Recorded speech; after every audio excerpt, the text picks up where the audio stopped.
Hello again, and welcome to another Systemshark audio commentary. This one will prove to be a little bit less shoutcastic, if you were.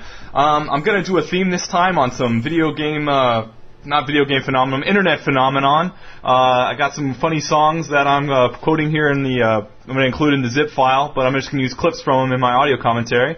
This is going to be a undead versus human match on Lost Temple, and the players are going to be Avatar and Fear.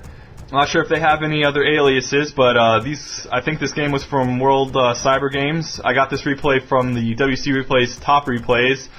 Sinful actually posted it and wanted on one of Volunder's comments and asked that somebody do a shoutcast or an audio commentary on it. So I'm going to go ahead and do that. I really like this game, and I'm glad that Sinful pointed it out because we would have missed it. And this was a great one to do an audio commentary on, especially for the undead against the human aspect here. So it is a longer game, and I don't like to comment on games longer than 30-40 minutes like that at 1x speed. So what we're going to do is we're going to pause at the 2 minutes and 15 seconds, and we're going to leave it at 2x speed with the fog of war off. Nothing really happened in the first 2 minutes.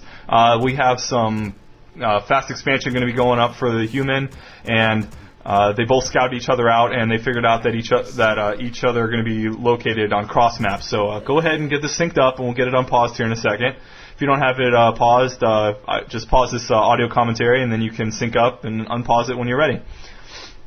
Really good things to note in this one is really good scouting abilities and some creative building placement by the undead, which I'll go over as the replay progresses.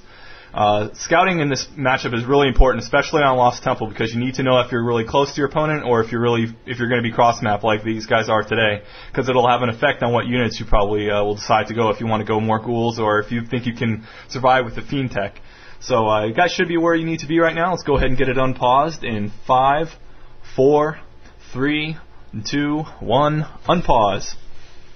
Alright, as you see here, they just finished scouting each other out. The ghoul is now at Avatar's base, harassing some wood peasants. Now, when you don't normally see a lot of wood peasants like this from the beginning, Fear is already going to know that Avatar's fast expanding, so he's going to try to harass some wood peasants, get them out, but he doesn't want to lose his ghoul here. He's trying to be a little sneaky. There's a weak militia that went back, not a big deal here. The Archmage is starting to focus fire on that ghoul, but Ghoul makes it out okay. Fast expansion's going up right now. The first thing you want to do as a human player when you're doing the fast expansion is try to tower up. It's Imba, and everyone's crying about the human towers right now, but it's really the best way we can do to defend and get our economic advantage, which the humans really need to succeed in almost any matchup, but especially on Lost Temple where it's cross map, and you're going to have to get to the late tier game to really put up a fight. So Fear's doing a real good job here, attacking all the peasants he can. He took out 2 or 3 peasants I saw there, and now that the Arcane Tower is finished, he's going to back off. He doesn't want to lose any mana, and his hero actually is really low. Some mirror images are used now to scout and maybe use some intimidation factor on Fear. Fear doesn't know that it was an illusion, so he's running back, and now he's running even more, seeing that he's chased by illusion. Pretty good here. More good illusion use here by Avatar. Avatar is now trying to get a creep advantage and trying to get a hero level advantage. Both players actually need to do this, more for the undead than the human, because the human's going to be waiting until tier 3. He doesn't necessarily need 1 high level hero or 2 high level heroes. He's going to be going for the tri-hero to help support with a paladin and a mountain king for some control and DPS. Again, he's bringing out some militia to help creep and do another expansion here. If you look at Avatar up in the north position, he's going to be clearing out that gold mine and putting up another expansion. It's really important, and most human players will tell you that you want to get up as many expansions as possible and keep them well defended, so you can secure that economic advantage for the late game there. So now he's got a few more towers going up at his natural expansion, and he's building up 4 towers at the new one he just created. So really now, at this point, Fear knows that he wasn't going to be able to take down that expansion, the one at the natural, and he doesn't know at this moment that there's another expansion going up at the north. So the way you counter that as undead is get another expansion going for yourself right as fast as possible. Not a fast expansion, just a counter to his expansion. So that's what he's doing right now. He's putting up some Nerubian towers getting upgraded and a slaughterhouse now since he's at tier 2. He's putting 1 at his natural and one in his natural expansion. Later on, he will put 1 in his main base over there. Alright, right now he's changing it. It was like... That's what it was like. Boom, headshot, yeah. And the human player just couldn't do anything. That footman really getting hit really bad there. It's doing real good. 2x speed is a really nice speed. It seems like it's moving fast, guys, but I think we can get more accomplished here. You notice here how Avatar split his army up to and Sound Portal with just his Archmage to try to put some focus fire on some of the acolytes at Fierce Expansion. Unfortunately, he lost 2 footmen, was only able to get 1 out alive, and he wasted his Town Portal. So that was kind of a bad move, but I think he ended up killing 1 or 2 acolytes there. Sacrificial Pit now going up at the natural expansion for Fear. This should be a hint if you ever see a Sacrificial Pit that the undead is probably going to be trying to get a Frostwyrm. Also, as a human player, if you see that Sacrificial Pit, you can just assume that there's going to be shades either following your army or at your bases or at your natural expansion, wherever. So you want to be able to upgrade that See Invisible thing for the towers. So that you can counter the shades, knowing where you are or what your expansion's doing, buildings are being created, and where your army's headed.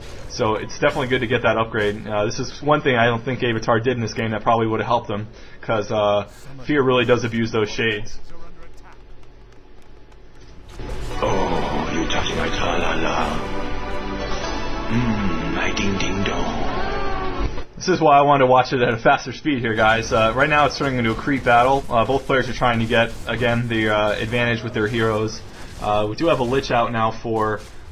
we've had a Lich out now for Fear, and this is the only heroes you really need versus human. You want to be able to Coil Nova the lower HP units, and really towards the late game when Coil Nova becomes really powerful, it's just you use that against the heroes to make them either Town Portal or to just get hero kills late game. Since, especially on that Archmage, who's going to be low HP even into the late game if he gets higher levels. More creeping going on around here, nothing too much going on.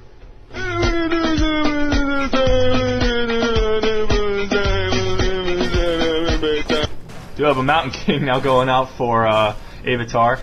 I think the Mountain King's a really good choice in this second, other than if it was a tavern map, I'd get something with more focus fire like the Naga, or something with more summons to help situate his tier 1 army here that he's just kind of delaying the inevitable to get his late tech. 2 coils now on that Archmage, and he's at 200 life, chasing him down, trying to make him Town Portal. When you're not ready to fight, that's the thing you want to do, is target the enemy's heroes, and it'll make them Town Portal or back off, and again, just buying yourself time until you get your tech advantage. Really low HP Footman made it out there. I think he ran out of mana, and I should have been able to coil him, but I guess he decided against it. As you can see now, Fear's getting his destroyer armies, and he's also getting the upgrades for him, so they're at 2-1 destroyers now. Eventually they'll be at a 3-2, I believe. Avatar's still building mass towers at all his expansions, and he's got 2 workshops up at his north expansion and a workshop up at his natural. This is just to pump the mass steam tanks now. Steam tanks work really, really good versus undead and Night Elf, actually. And if you don't count them, you don't see them coming, they're just going to... What they're basically doing, as soon as they pump out of the workshop, they're going to be coming towards your base. And they're going to be trying to take out either important tech buildings, or they're going to go right for your main base and take it out, or your gold mines. Both players now trying to take out each other's expansions, trying to secure now an economic advantage now that their gold mines are at below 4,000. This is where the key points in the game really start to happen. This fight coming up now at at Fear's base by Avatar. He's trying to do a little push. You'll notice these meat wagons here at both the main base for Fear and the natural, and he's just got them on hold position or defend position there, and they are there to defend against the siege engines until Fear's able to Town Portal in with his army and help take him out with the destroyers. And he's actually building a Frostwyrm now, or he's already got it out. Now the Frostwyrm's Freezing Breath is going to do really, really, really good against those steam engines, especially if you micro them and have them hit 1 at a time. You'll be able to slow down 2 or maybe even 3 steam tanks and then focus fire them down. This is really good if you can catch them on the way to your base. So that's something you're going to want to do. It's so easy. Happy-go-lucky. Something that Fear just did now, he's scouted out where the steam engines were going. He saw that they were not even halfway towards his base, and he's got Aura on his Death Knight, which all his air units are affected. He decides to start making it a race, and he needs to take down all the towers, and he's trying to put the focus on Avatar's expansion now that's going up in the very north east position there. As soon as he sees that Avatar's in his base, he's going to immediately Town Portal, He can't afford to let those steam engines get any amount of hits. And as soon as Avatar does see that Fear is teleported in, he's just going to TP out. He did